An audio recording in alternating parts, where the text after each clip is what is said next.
My tourists who came here from Israel, who left Latvia some 20 or 30 years ago, and he was teenager boy at the time when they planned the park here.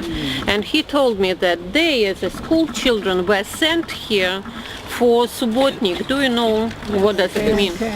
So, and everybody. yeah, I don't know. so it is very un-Jewish thing. Common labor on Shabbat. So it is against all the laws. Now Shabbat, Deutsche Shabbat. So it was very popular in Soviet time. So for subotnik they were sent to this park to make an order here, and he told me that we find head bones here and some human bones on this park.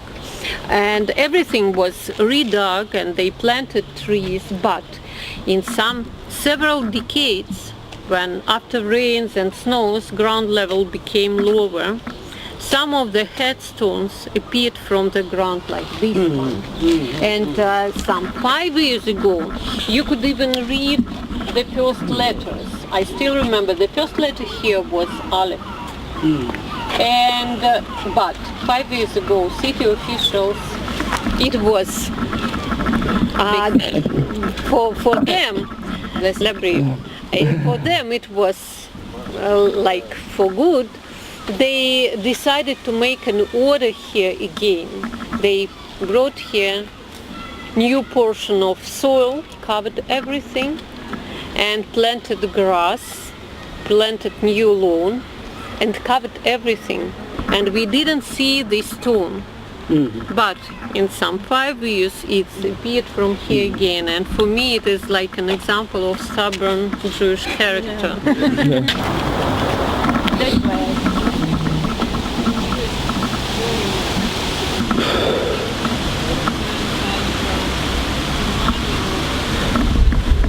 For the preservation of America's heritage abroad,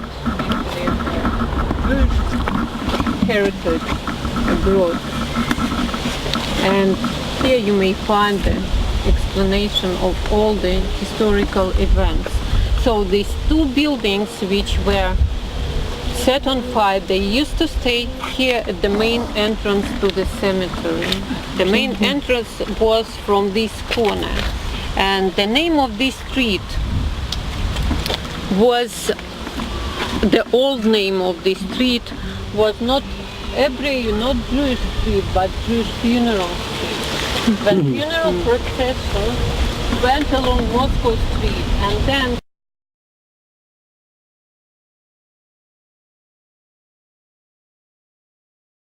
action. So this stone, you may see on this stone a plan of the place, and it is clear that it is narrow part of the forest which was stuck between two roads. Road to Moscow, by which we came here, and the railroad. And here were 8 huge common graves dug in the forest by prisoners of Salaspils concentration camp. And the person who was responsible for this mass killing, his name was Reichskommissar Friedrich Ecker. He came to Riga from Kiev after Babi Yar. I hope you know this. With the experience. So he came here already with the experience, yes, and the end of September was Babi Yar, and the end of November, Rumbula. But here in Rumbula he invented new style of killing people. He called it sardine and pot. Like small fishes, like sardines in a tin. Layer by layer, people should lay down on the bottom of the grave. They were killed, and then more and more layers. Into the forest was very well guarded by the soldiers with dogs, and it was almost impossible to escape from here. Almost, I say, because 2 women survived Rumbula. And one of them was Ella Medalya. Somehow she managed to convince the God that she wasn't Jewish. She was blonde. She spoke Latvian fluently. She was Latvian language teacher at school. And together with few other women, they sent her back to the city, to the Central Police Department, and checked all of them. And after her neighbor, old Latvian lady, stated that she was her niece, it was lie. But by this lie, she saved her life. They let her go. All other women, some of whom were Latvian, were killed. These Latvian women had Jewish husbands. So, another woman, her name is Frida Michelson, her married name. She pretended as if she was dead. And she felt that something was falling on her back. It were shoes and boots, and she became hidden under the pile of shoes. And she lay down in her shelter until dark. And only late at night she came out of there, find white night robe on the pile of clothes, put it on to be unseen on the snow. And she walked several hours through the forest until she found a place where people let her in. She spent night in this house, but in the morning they sent her out because it was really very dangerous to help Jews. By the end of the war, people were ready to help, but in the beginning of the war, they were really very afraid. And this Frida Fried, she came back to Riga, to her house, spent few nights in an attic of the building. Then she realized how dangerous it was, and she found another place. So during all the years of Nazis occupation, she was hidden in different places. She found the people who helped her. She spent some few weeks not far from Bauska in some farmer house, in different places. Some couple of weeks she spent in a house in the apartment of one of German officer. And so she survived Holocaust, and after the war she made Aliyah, and in 1967 she wrote a book. The name of the book, I Survived Lumbova. And this book was written in Yiddish, but it was later translated into Hebrew, Russian and English.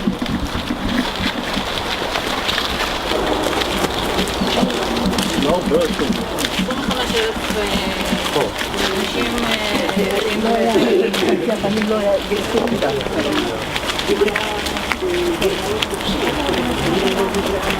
You may see a square in the shape of Magen David, and a lot of rocks on it.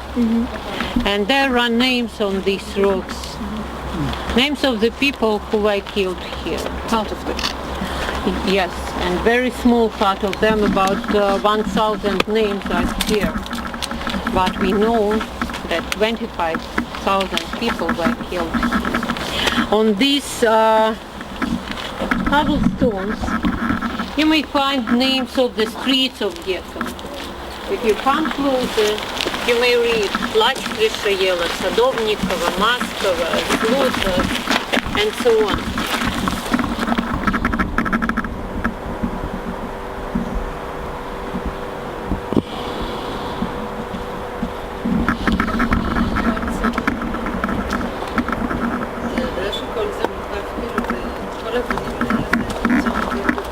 כן, ראיתי.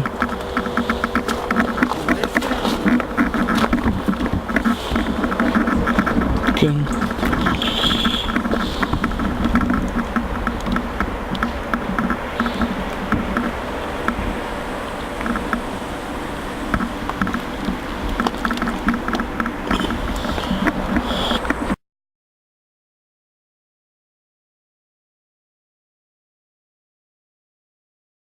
On this black part, you may see calendar, which they find on the wall of one of the barracks.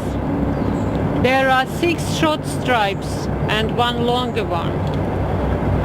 some people, Yeah, weekdays, but yeah, weekdays and Sunday. And for the people to keep their mind alive, not to get lost into time, it was very important.